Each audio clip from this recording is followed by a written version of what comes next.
Wadau, tangazo la milioni moja bado lipo hewani kama mnavyoliona, isipokuwa tu tunaendelea kupata message za watu ambao hawajielewi au hawajitambui au wanajizima data, kwa sababu tangazo linajieleza, linahitaji mtu ambaye ana sifa na vigezo fulani. Wewe unaomba kwa vigezo vyako wewe, eti kwa sababu wewe unahitaji. Mtu hakupi kazi kwa sababu wewe unahitaji, au hakupi kazi kwa sababu wewe ni mama. Hapana. Asoma vigezo, soma tangazo linahitaji mtu wa aina gani. Kama huna hizo vigezo, nilisema sasa hivi sekta ya kazi za nyumbani inakuwa, milioni moja ni hela nyingi. Kuna watu mmesoma makaria mengine huko hampati hata 500,000, hampati, na unaitafuta hiyo kazi, angalau ulipo hiyo 500,000 hupati. Kwa hiyo huu ni wakati wa kuangalia mapinduzi ambayo yanaendelea kutokea duniani kutokana na zama tulizopo. Kwa hiyo omba kazi ambayo una ujuzi nayo, au kama huna ujuzi nayo, jipange, nenda katafute huo ujuzi. Mbona sasa hivi bado kuna watu wanaenda wanasoma saluni? Unasoma saluni, unaenda kuajiriwa saluni, unalipwa shilingi ngapi saluni?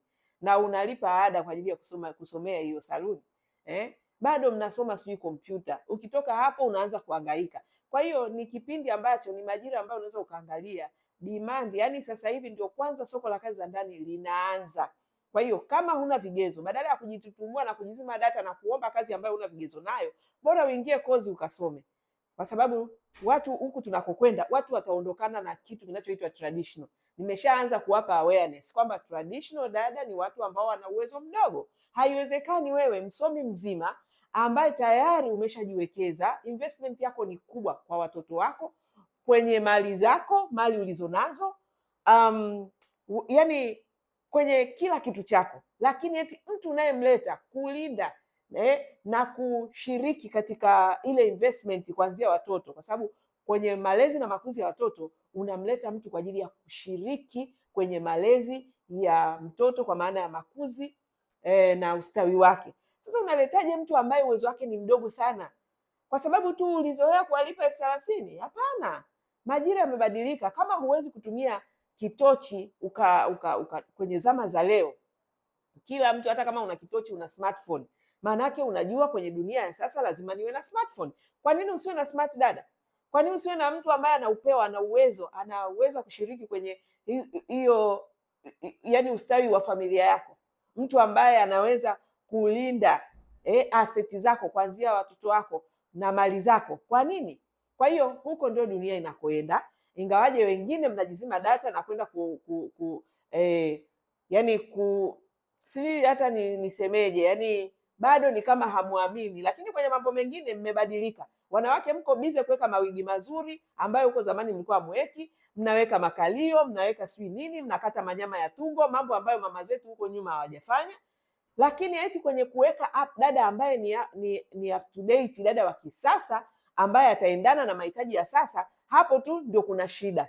Ndugu yangu, mnawasema hawa dada hawajitambui, lakini nafikiri mtu wa kwanza ambaye hajitambui ni wewe, ambaye unajifanya umeelimika, una exposure, una mali, una pesa, alafu unaenda kuchukua mtu ambaye uwezo wake ni mdogo sana, akae na mali zako, akae na aseti zako, akae nyumbani kwako, ashiriki kwenye malezi na makuzi ya watoto wako. Haya, kwa hiyo pointi yangu, wewe ambaye huna vigezo, acha kung'ang'ania kuomba kazi ambayo huwezi. Acha kujichoresha, acha kupoteza energy, muda, nguvu. Wekeza hiyo nguvu kwenye kusoma. Nimeshawaambia na kozi ambayo nawasaidia wale ambao mnataka sasa kwenda kufanya kazi hizi kisasa. Kama ambavyo nimewaambia siku zote, unataka kulipwa zaidi. Wote mnaokimbilia kuombaomba hapa ni kwa sababu mnataka hiyo mishahara, wala hutaki kwa sababu eti nahitaji. Wewe unahitaji pesa, lakini usichokijua, pesa ni ujuzi wako na maarifa yako. Pesa ni thamani unayoitoa. Sasa hujajenga thamani na unaona kabisa, ili niweze kupata hii hela lazima nitoe thamani fulani, ambayo ni yale maelekezo yaliyoko kwenye tangazo. Huna vigezo, katafute thamani hizo. Nenda katafute. Mbona kabla hujawa daktari unasoma daktari miaka mingapi mpaka uje upate thamani ya kuwa daktari ili ulipwe kama daktari? Mbona mwalimu kurupuki tu ukasema mimi naitaka hiyo kazi ya walimu? Na mimi ni nani sijui, nina watoto, kwa hiyo nimeshazaa na nimewafundisha, kwa hiyo nafaa kuwa mwalimu. Mbona mfanyi hivyo? Hii sasa hivi ni taaluma, msilete upumbavu, msilete ujinga. Hii kazi ya nyumbani sasa hivi iko kwenye level ya taaluma kama taaluma nyingine. Mtu anaweka vigezo ambavyo ni very professional, wewe unakurupuka tu huko unasema mimi naitaka kwa sababu nina watoto, kwa sababu mimi ni mama. Oh please, tuache huo upumbavu. Ndio maana tunabaki kwenye umaskini na tunabaki huko kwenye yaani kwenye mambo ya kijingajinga tu, mambo ya kijingajinga. Hii fursa ni nzuri sana kwa wanawake, ingeweza kuwatoa wanawake wengi kwenye umaskini, lakini mmekalia hela za kuombaomba, utumiwe nauli, uzime simu, ndio kitu pekee unachoweza kwenda kupaka mikorogo. Kabla hujapaka mkorogo, paka hii ubongo wako kwanza thamani, mkorogo wa thamani. Weka elimu, weka maarifa, jifunze kufanya vitu kwa level ya juu kabla hujaenda kujichubua chubua. Unajichubua ili weje? Ili upate bwana ambaye atakupa hela. Why usitafute hizo hela mwenyewe? Na Mungu amekupa nguvu, amekupa akili, amekupa uwezo. Why usiwekeze kwenye ubongo wako? Unawekeza kwenye makalio ili iweje? Watu wakayachezee. Hiyo ni akili matope au kitu gani?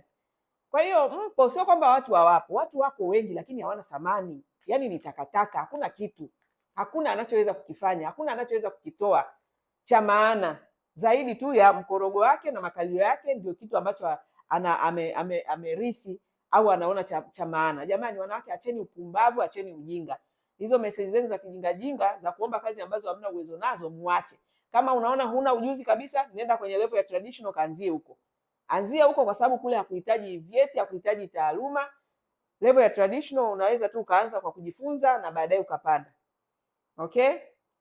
Kwa hiyo kazi ipo, lakini jamani, kwa watu wenye uwezo, kwa watu ambao wamejiandaa, kwa watu ambao wamewekeza kwenye skills, kwenye ujuzi, kwenye maarifa, kwenye maadili ya kazi. Maana kuna wengine hata wana vimaarifa vidogo, lakini wanakuwa hawana adabu kabisa, hawana maadili kabisa, hawaheshimu, hawachukulii kama ni kazi. Wakifika kazini ni ni kufanya vitu vya kipumbavu pumbavu, na mtu unalipwa hela nzuri 300,000 500,000 ya haya. Mpo, huyo ndio superwoman.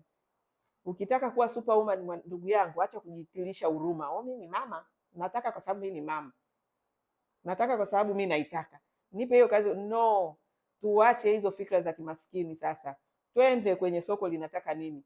Jinoe, jiboreshe. Hamna vitu vya rahisi. Tatizo unataka vitu vya shortcut, kila kitu shortcut, kila kitu shortcut. Hapana shortcut, hakuna. Kama mtoto anazaliwa anakaa tumboni miezi 9, hakuna shortcut. Lazima ujiandae, lazima ujinoe ndio uweze kupata. Yaani huwezi kuvuna usipopanda. Unatakaje kuvuna kitu hujapanda? Siku zote wanaovuna ni waliopanda. Wekeza maarifa, ujuzi, weledi, kila kitu. Utavuna tu. Mungu ameshaweka hizo automation. Yaani Mungu alishatutengenezea namna ambayo ni rahisi kabisa. Kanuni ziko pale. Unataka kuvuna, anza kupanda. Kwa hiyo unaposoma, unapojiandaa tena kwa ujuzi ambao unajua kabisa sasa hivi ndio wenye soko. Sio ndio kusoma mavitu ambayo yashapitwa na karne sijui za ngapi huko. Unakuja kusumbua watu, hamna kazi, hamna kazi. Leo kwambia hicho kitu unachosoma kinahitajika karne hizi ni nani? Haya, nimalize. Haya, fateni utaratibu kuomba utaratibu huko hapo. Yaani interview yetu ya kwanza ni message yako unavyotuma. Tunajua huu ana akili hana. Maana hatuwezi kuita mtu ambaye unaona kabisa mpumbavu anaenda huko kwa bosi wake, ataenda kufanya nini kama hawezi kufuata maelekezo kidogo tu ya kawaida ya kwenye tangazo? Kwa bosi wake anaenda kufanya nini? Yaani tuje tena tusikilize kitu gani wakati umeshaonyesha upumbavu wako, ujinga wako kwenye tu maelekezo ulioambiwa? Umeambiwa maelekezo yako hivi, wewe unachukua njia yako unayojua wewe na unatupa nani zako unazo sababu zako wewe. Hamna sijui mimi kwa sababu ni mama, kwa sababu sijui ninaitaka. Huo ni utopolo na upumbavu na umaskini. Hizo ni akili za kimaskini. Kwa hiyo jamani, hebu mjinoe, hebu kwenye bongo zenu muelekeze vitu kwenye bongo zenu, sio kwenye makalio yenu na mawigi yenu na mavitu ya nje ambayo ni upepo, hayana maana yoyote. Ni upepo. Wekeza hapa. Mungu amekupa kitu cha maana sana, yaani dhahabu, thamani kubwa ambayo Mungu amekupa hapa duniani, ambayo ukiitambua hakuna mtu atakubabaisha wala hutakaa uhangaike. Fanyia kazi humo. Wewe unahangaika na mikorogo, lipstiki, makalio, si manini, miguu, si vitu gani, takataka gani? Kwenda